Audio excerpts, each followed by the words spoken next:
when we look at the changing face of participation in sport, there's really 4 things I'd like to talk to you about. So I'm not going to get too academic, but I'll try and keep it short and interesting. The one message, if you only listen to one thing I say this morning, the one message I would like to get across is that diversity and inclusion is a strategic imperative. It's not a special project. It's not a nice thing for sport organisations and governments to do. It is essential to your future sustainability and your strategy as an organisation. The reason I say that is that, as Bernard's just shown us, we have an incredibly diverse community. And if we as sport organisations are only keeping to our traditional middle-class Anglo-Saxon blokes, which is historically what most sport has been delivered to, then we're going to get left behind. I'd like to throw a few things out there, though, as caveats to that, so you're not all sitting there going, oh my God, this lady's going to tell us we have to do everything. You do not have to be everything to everyone. You need to look at your community and your area around you and find out who is there. So the ABS data is a terrific place to start. I'm sure that the office here has demographics on what's happening in each area. But look in your community, look in your area and see who is there and why aren't they currently coming to my sport. I spoke recently at a Sport Without Borders conference where a question was asked to me from a gentleman from Rowing Victoria as, does that mean every rowing club has to take everyone from every ethnicity background and disability, etc., etc.? And my answer is no, not if they don't want to. We're not forcing people to play sport, but what we've got to look at is what structural things are in place that's stopping people accessing that sport. So what I want you to think about for a moment is who we are. So if you're a woman, can you please raise your hand? If you're a woman who is a parent, can you keep your hand up? If you're a woman who is a parent with some sort of disability, and I'm including glasses, etc. in that, please leave your hand up. Okay, see, look around you. We're not just one thing. You can put them down now. It's a teacher in me. We're not just one thing. So quite often when we look at disability or diversity and inclusion programs in sport, we're going, oh, that's the women's program. What about the women who are also non-English speaking background, who are also disabled, who are also parents? If I put my academic hat on, we call that intersectionality. You can take that one home. Google it, you'll read lots of theory, but it's the idea that we are not people in silos. And I think that's where we are at now in the sport industry. We're at a crossroads with that. So we've traditionally had the women's program, the COLD program, the Indigenous program, the disability program, forgetting for a moment that a whole lot of people are more than one thing. So if you're Indigenous, there's a pretty good chance that you'll be a woman, because 50% of Indigenous people would be female. They're not mutually exclusive. The other thing I want you to think about is the difference between marginalisation and a minority. Often for these programs, when we're talking about diversity and inclusion, women's programs are put in place, and I think that they're important and essential, but we're not a minority. There are more of us than there are of you, except on this panel. So think about that. We have minority groups, but we also have marginalised groups. I'm not for a minute pretending that I'm marginalised. I'm a wealthy, middle-class, very highly educated female. So I'm not marginalised, but I am, in some areas, if I walked into a rugby league club in the Northern Territory, I would have no idea what was going on. So we've got to think of who's who in what situations. And the last thing I'd like to talk to you about on this first point is the idea of inclusion. Inclusion is not as simple as saying anyone can come, everyone's welcome. That's like me saying to all of you right now, sure, come along, you can come to my house for a cup of tea whenever you're in Melbourne. There are some structural barriers in place for that. I wouldn't stop you coming in the door, but you've got to find my door first. Okay? I have to give you an invitation, you have to know where to go, you have to be feeling comfortable to come and knock on a stranger's door. And that's what we're asking our sport participants to do every single day. We're expecting them to know where to find us and to be brave enough to come in the door. So in sport, again, we're at this cross points now. We're getting much better with diversity and inclusion, but we have to realise that we have to reach out, not just simply wait for people to turn up. And when we're looking at that as a strategy, we really need to think about, well, what's stopping them now? Why aren't they coming and knocking on our door? If it's because we've got a disability, can you actually get in the room? Is there a toilet that I can use? Is there car parking? Transport? The barriers more often for sport participation than not are three things. I've worked across, for 10 years in this space now, across about 15 different sports, and I could tell you now that your sport's key barriers to participation are time, money, and transport. So we know that, we've got that. We now have to dig deeper. So is it, like Bernard just mentioned before, that both parents are working? Is it a language barrier? Is it that we don't even really like that sport? So we've got to think about how do we work with our community, what's stopping them coming in the door. And that's where someone like me is really useful because I'll go out and ask them. That's what we do as researchers, we try and find out the answers to those questions. So, my second point, sport for development. This is what I'm most passionate about. I'm very proud of myself right now that I'm speaking coherently because I got off a plane yesterday from Samoa, where I work with Netball Australia to deliver an aid program funded by the Department of Foreign Affairs and Trade. We're working with Netball Australia to decrease non-communicable diseases and enhance women's leadership capacity. That's what sport can do. So we have a whole lot of funding programs and strategies now in place that sports are being asked to deliver on, which have got nothing to do with sport. They're the side effects of sport and they're amazing and I love it. But sports, it's not their core business. Your core business is setting up a competition, an event, scheduling, staffing, coaching, umpiring, those kinds of things. Sports now are being asked to do a whole lot of stuff that's got really not much to do with sport. It's just a fantastic side effect of that. But that's where the money's coming. So that's why we talk to the Department of Health. We're making everyone healthier. We talk to Department of Foreign Affairs and Trade. We're being more inclusive and multicultural. We talk to Justice. We're stopping people robbing them on the street. I'm currently doing a project with an organisation called The Huddle, which is a partner of North Melbourne Football Club, and they have an anti-extremism project funded by the Attorney General's office.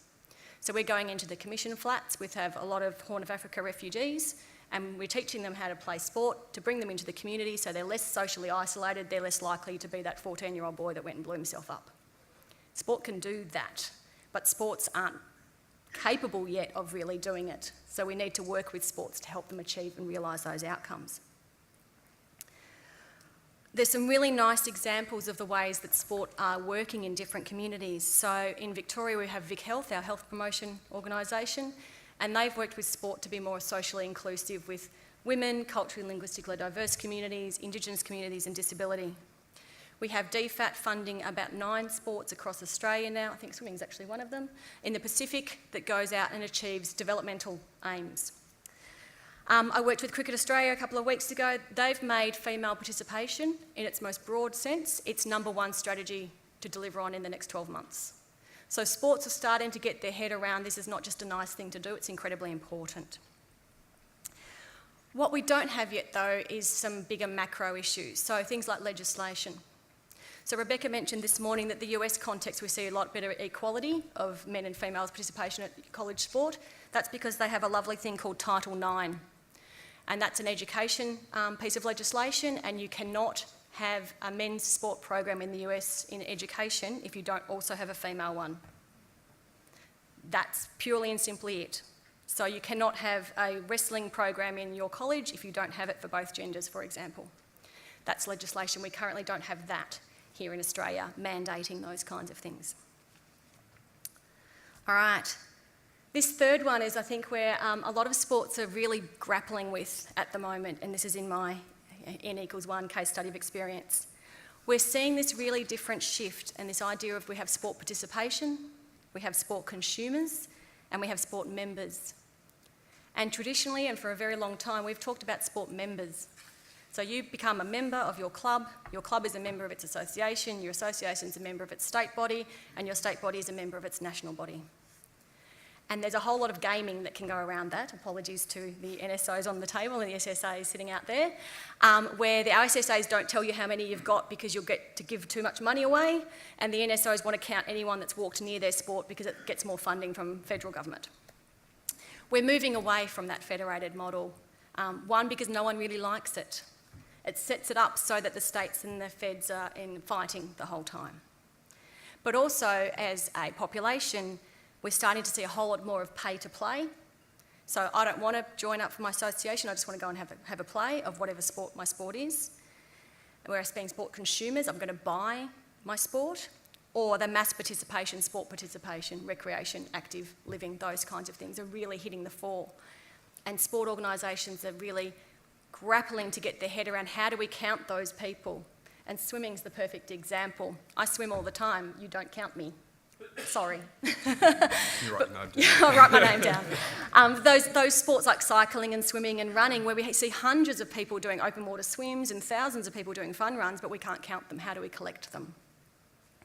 So there's some really tricky things that we're doing in sport of how do we broaden our diversity, because a lot of those people who aren't being counted are probably the diverse populations that you're trying to get. And my last point, so I don't hog the limelight, is we're asking sports to be more innovative. And that can mean a whole variety of things. I might not look like it, but I do CrossFit. I used to do swimming, sorry, again. But CrossFit's 45 minutes and it's really physically active and it makes me feel good and I can go home. Tough Mudder's getting really popular. Mass participation events where you just come and do it because you're in a big group and it's really fun and you can dress up and they throw coloured things at you. I mean, that is where sport's going. If you said 5 years ago you could do a fun run and someone could throw coloured balls at you, you'd probably say that they're an idiot, and it's huge. So we're looking at adapting and modifying how we deliver our sport to engage people, and that's your challenge as the sport community. I think my time's up. I'll pass it on. Thank you. Wonderful.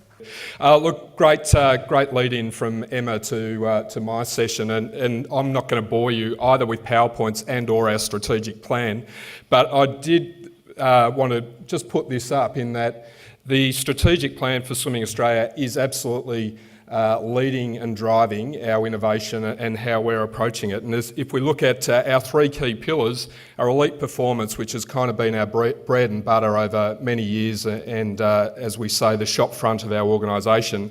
But the other two pillars are pivotal. That participation space, both organised and actually I'll touch on how we're evolving that space, and importantly, culture and performance and how we lead and our people contribute to that success.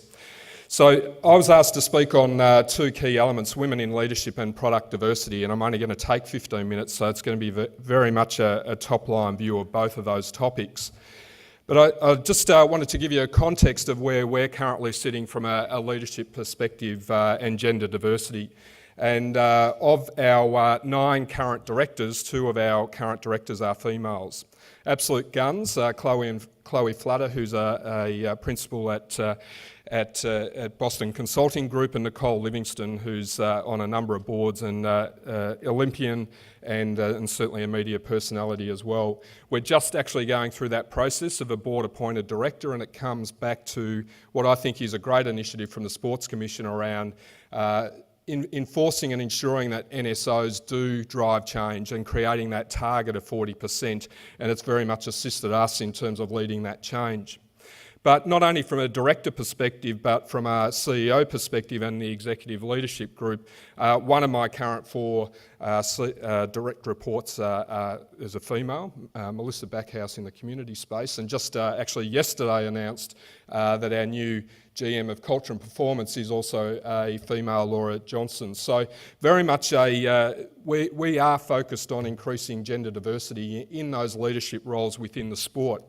And I guess the question is that important? I believe absolutely it's critically important. 52% of our participation base are females, and if the leadership of our organisation is to be reflective of our participation base, truly understand both the opportunities and issues in our sport, it's critically important that we have diversity at the key leadership roles. And I guess I come to the team, which, as I said before, is the shop front of our organisation. You look back at our history and there's no doubt that female leadership within the Australian swim team has been pivotal. And if you look at clearly, the 4 absolute legends, and what stands out to me for both the females on that slide is the strength and power of those the female individuals, Dawn Fraser and Susie O'Neill, in very different ways. And if we go to our current group, from our current athlete group, certainly from again, men's and women's perspective, our women are playing a lead role in our team environment and setting the culture of the team. Kate Campbell is an absolute gun. I'm happy to talk over lunch around the contribution that Kate's making as a female leader within our team as we go through the cultural change. But she dialed into our board meeting the other day on a topic, and intimidating board. There's 9 very senior and successful leaders within that group, and Kate presented extremely well. And as boards do, we started to get off track, and sort of the discussion evolved in different directions. And Kate said, "Hang on a second, this is not what we should be talking about. We're talking about this topic. Let's get back." She came off the end, and John Bertrand, our president, said that Kate Campbell will be a future Prime Minister of our country, such as her leadership abilities. But great leadership within our team environment.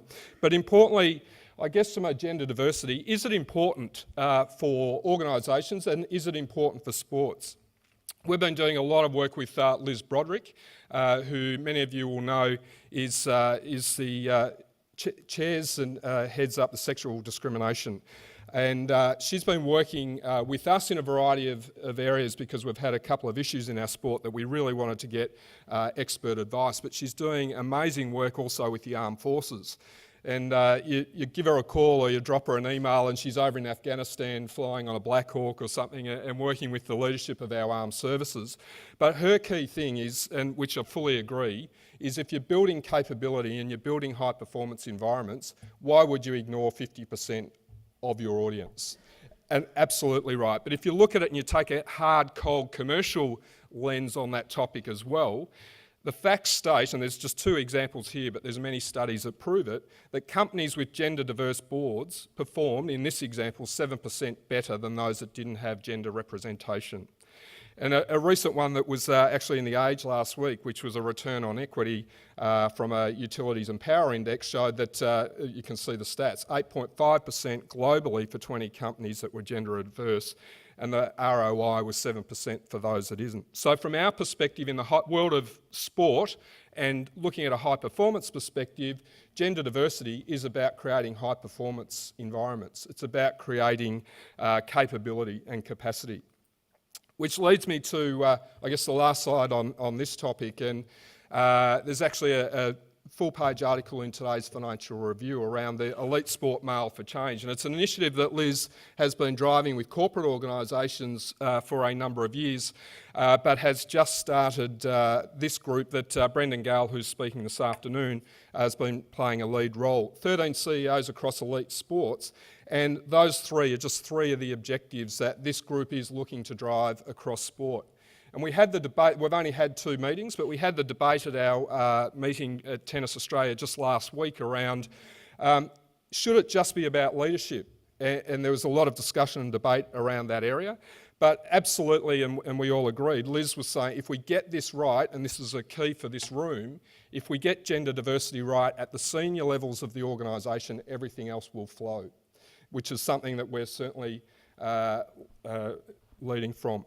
So very quickly, and I'm mindful of both time, but also the fact that Emma and Bernard are very much experts in this space, so I'm not going to use too many stats here. And I also noticed that this disagrees with your stat earlier, Bernard, so we'll talk with the sources later. But the market segment for swimming, and if I look at product diversity, we have a massive participation base, 6.2 million who have swum in the last 12 months. That means, someone's jumped in the beach down at Glenelg and they tick that box.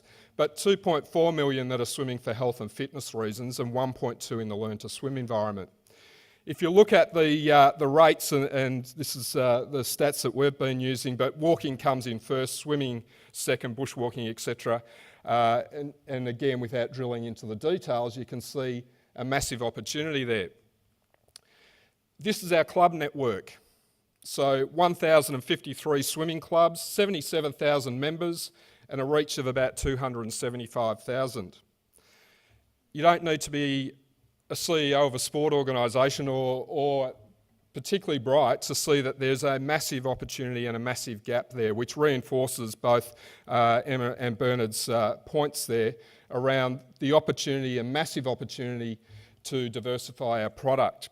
And just to give you, in finishing, a snapshot of that, if you look at fundamentally our target market is 3.95 million Australians. And if you remember the slide before, we have currently 77,000 active participants in our sport. What an opportunity. And it's something that we haven't attacked in the past because we have, to an extent, focused on purely the competition angle, which clearly is critically important to us and will remain so. But what an opportunity here. And we've commenced some research which is looking at how do we actually diversify and innovate our product.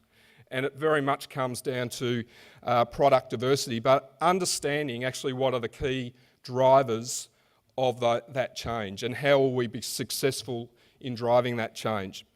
So just to pull out a couple of examples there that point to that swimming participation among adult consumers is predominantly driven by fitness, whilst children are motivated by fun and competition.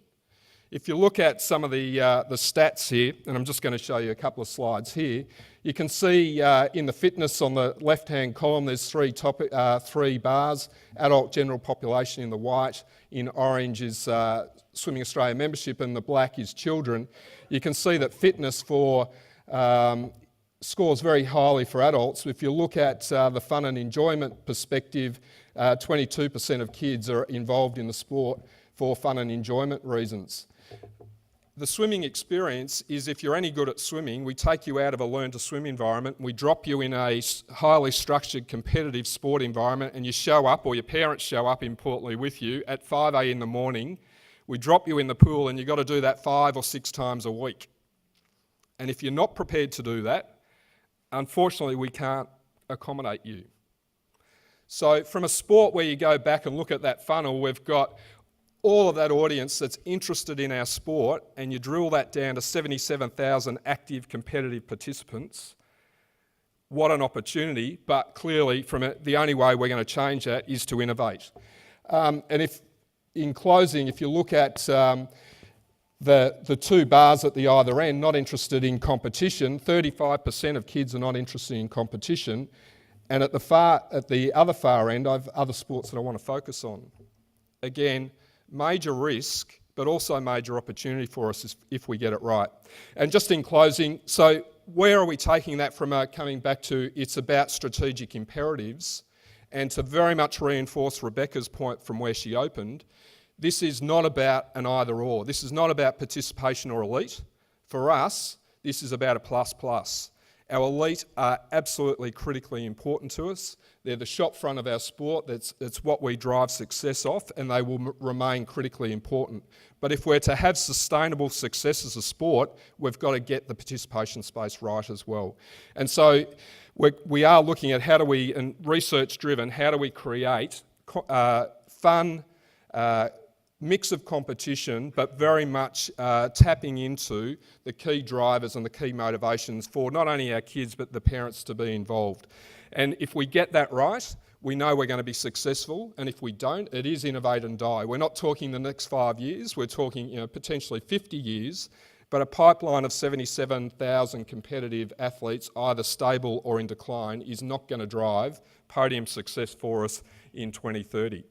And so this is not only about ensuring that we're tapping into what is a great audience, but also ensuring from that elite side that we're sustainably successful. Thank you. Thank you very much, Katrina. Thank you all very much for allowing me to speak with you today, and to Ando for the opportunity to talk about diversity in the SANFL.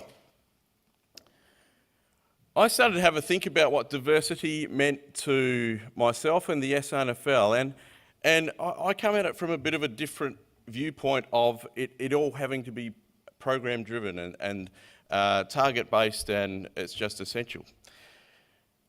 When I looked at it, one thing which stood out, and you can see by the quote, is the art of thinking independently together. So for me, it was about having various backgrounds in a room to draw upon their experience, because that's what diversity is about. Diversity is a variation on experiences. My involvement in football is very non-traditional. In football, there are lots of footballers. I'm not a footballer. I actually played hockey. The wonderful thing about playing hockey is we had the A-grade men at one end and the A-grade women at the other. In 1999, Grange Royals had a A-grade men's title and an A-grade women's title. So not only did we have husbands and wives, but we had boyfriends and husbands as well. And fortunately enough, sitting here, there's actually an alumni hockey player of mine. When I was an 18-year-old lad at university, I got to go and coach Scotch College Girls Open B hockey side. So for me, diversity was the environment which I was in. And it did some wonderful things for me insofar as it gave me a diversity of experience. And now coming into football from the outside, as has been spoken about, I come from the commercial world and not from sport. And that diversity of thinking is critically important. And at Lion, BSW stands for Beer, Spirits and Wine. For everyone in the room, it basically stands for West End. So I was regional director at West End. And when we're at West End, what is critically important is actually thinking about, if we're going to remain in this industry and continue to grow, what are the multiple pathways to growth?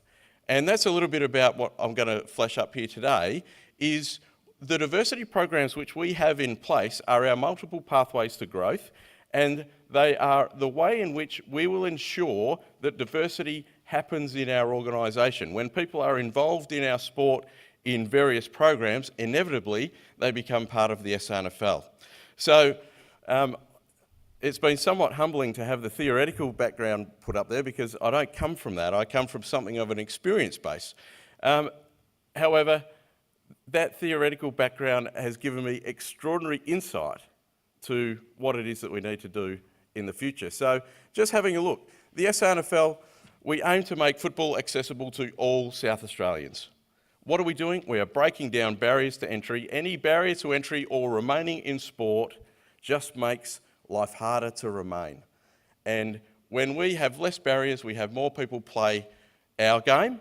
And indeed, people who play football, gut feel, are probably more likely to also take up other sports. And I think the great thing about having conferences such as this is that they're collegiate and that they can grow activity in sport in South Australia, in this case, or right across the country. Many of those programs would be familiar to you all. We celebrate. We're lucky in football. Football is a fortunate sport, and with that comes a responsibility. We get the opportunity above the line in media to be able to celebrate what it is to be Australian. And to be Australian, we like to think part of that is that you go and play and be part of football and football clubs. And in that, that means that we have multicultural involvement. Because, as you can see, and I'm not sure how the numbers check out, but these are the numbers that we got off the net, 350,000 South Australians were either born overseas or had a parent born overseas. 200,000, English is their second language. So we've got 270 multicultural participants in football because they want to come and try out the game that everyone else is seeing at school.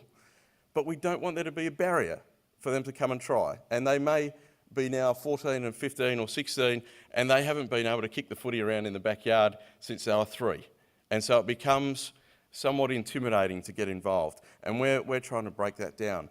The Alipati Carlisle Academy, we found that we had programs which went to under 15.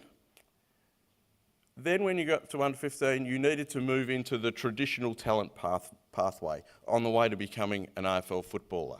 Now that again was threatening. I've played the game for 2 and 3 and 4 years. Some of these other young people have played for far longer. So we just needed to be able to facilitate their development in football for just that little bit longer. And then not everyone wants to become involved in football, and I'm sure in every sport by playing. And an example of that is to become an umpire. We have programs where we've got community ambassadors out there in football. We've got 54, and there's been a lot spoken about football, the likes of Adipia Domenico. But increasingly, they're going to become very different names, and in the SANFL world, and we're very fortunate to have him work for us, the likes of Emmanuel Ira, who was born in Africa. And by having those diverse people participating in our sport externally, they became intrinsic to our organisation. And that facilitated so much more knowledge and experience within the decisions which we make every day at the SANFL. Women in football, it would be fair to say this is early on in the journey for football. As I spoke about, my background comes from having a game which is played at one end by females and at the other end by males. It's a real clear focus, and this is an important focus because some girls get to watch football and can't be involved, and this can be seen as, well, this is just footy trying to come in and take over our turf. By no way is that the case. What it is there are genuinely females out there who get to see and play football on an ongoing basis. But you may go to an Auskick centre and then it's very difficult for you to take up the game until you're about 15. And so what we're working on now is actually having opportunity to play the game all the way through, which promotes more diversity in our football clubs. And as we heard, when we have more diversity by way of gender in our football clubs operate in a better manner, and with better football clubs, we have more people involved in our community-based activity. We have a very clear pathway for our elite in women. I'm very pleased to celebrate any time we have a red jumper with that state V on it that wins a game of football. We're particularly proud of. And over the last weekend, we had our under-18 girls team, who last year, I think, won one game but came 8th. They lost the 7th and 8th playoff of that final. This year, they won the Division 2 National Championship, which puts them at a rapid rate of improvement. And I was just so proud to be able to announce that whilst standing out at Norwood Football Club. And there was not very much I said that night that was actually welcome. However, the most applauded thing was the fact that our under-18 girls side had a win. So when we have those types of activities going on, we get to celebrate the success as well. Broadly publicised, we've had June Roach join our commission. Very important step for the SANFL. I think we had the mention of the first woman on the commission. I think it's 128 years, something similar to the Southern Football League. As I said, we're at the very beginning of a journey in football, and it's having outstanding success already. You can see in our employee gender diversity, something like 23% of people that work at the SANFL are female.